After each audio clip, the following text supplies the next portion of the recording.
Ever get to Friday and wonder where the entire week went?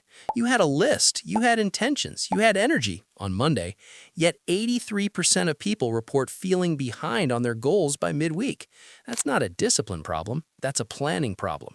The good news? There are proven weekly planning methods used by some of the world's most productive people, and today we're breaking all of them down so you can find the one that actually fits your life. Time blocking. What if your calendar did the thinking for you? Time blocking is exactly that. You assign every hour of your week to a specific task before the week even begins. Elon Musk and Cal Newport swear by it. Studies show people who time block are up to 2.3x more likely to finish what they planned. The trick is to schedule buffer blocks too. Real life doesn't run on a spreadsheet. Think of it like packing a suitcase. Leave a little room or nothing fits. The Big Three. Here's the trick. Less is genuinely more. The Big Three method asks you to choose just 3 priorities for the week. Not 30, not 10, 3. Microsoft's J.D. Muir popularized this in his Agile Results system. The idea is that your brain can only carry so much weight before it starts dropping things. Pick your top 3 outcomes for the week on Sunday night and let everything else serve those 3. It's brutally simple, and that's exactly why it works. GTD Weekly.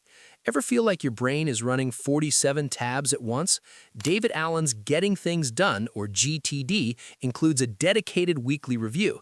Every week, you capture everything floating in your head, clarify what each item means, and decide your next actions. Over 1 million people worldwide use GTD. The weekly review alone takes about 60 to 90 minutes, but it saves hours of mental fog during the week. Think of it like defragging your mental hard drive. It runs faster afterward. Themed days. What if Monday always felt like Monday, in a good way? Themed days assign each day of the week a specific type of work. Jack Dorsey, when running both Twitter and Square simultaneously, used this. Mondays for management, Tuesdays for product, and so on. Research shows context switching costs up to 40% of your productive time.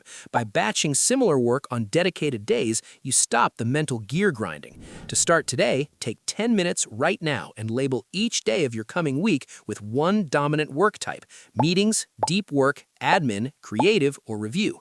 Write it at the top of each day in your calendar and treat it like a standing appointment with yourself.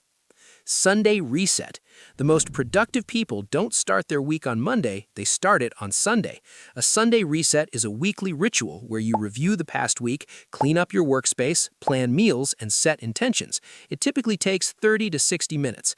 Think of it as pressing the reset button on a video game. You don't keep playing with broken equipment. 71% of high performers in a 2022 productivity survey reported having a consistent weekly reset ritual. Your future self on Wednesday will thank your Sunday self. Ivy Lee method, a 100-year-old method that productivity gurus still can't stop talking about. Charles Schwab paid consultant Ivy Lee $25,000 in 1918, roughly $400,000 today, for a simple system. Each night, write down your 6 most important tasks for tomorrow in order of priority. Start with task 1. Don't move to task 2 until it's done.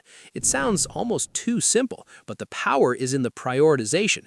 You make the hard decision of what matters most before the chaos of the day hits you. Rocks method. Imagine trying to fill a jar with big rocks, gravel, and sand. If you pour the sand in first, the big rocks don't fit. Stephen Covey made this famous. The rocks are your most important, non-negotiable priorities, scheduled into your week first. Gravel is secondary tasks, sand is the small stuff. Most people plan their week in reverse, filling it with sand and gravel, then wondering why nothing meaningful got done. Schedule your rocks first on Sunday. Literally block them in your calendar before anything else. MIT method. What if even a terrible week could still feel like a win? MIT stands for Most Important Task. Productivity blogger Leo Babauta popularized the idea of identifying 1 to 3 MITs each week, tasks so important that completing them makes everything else feel like a bonus. This method works especially well for people who feel overwhelmed. Here's your action step. Open a blank note right now and write the single most important thing you need to accomplish this week. Just one. Put it somewhere you'll see it every morning. Your phone lock screen, a sticky note on your laptop, or the top of your daily journal. That one decision protects your week from being hijacked by the urgent but unimportant. Hybrid planning.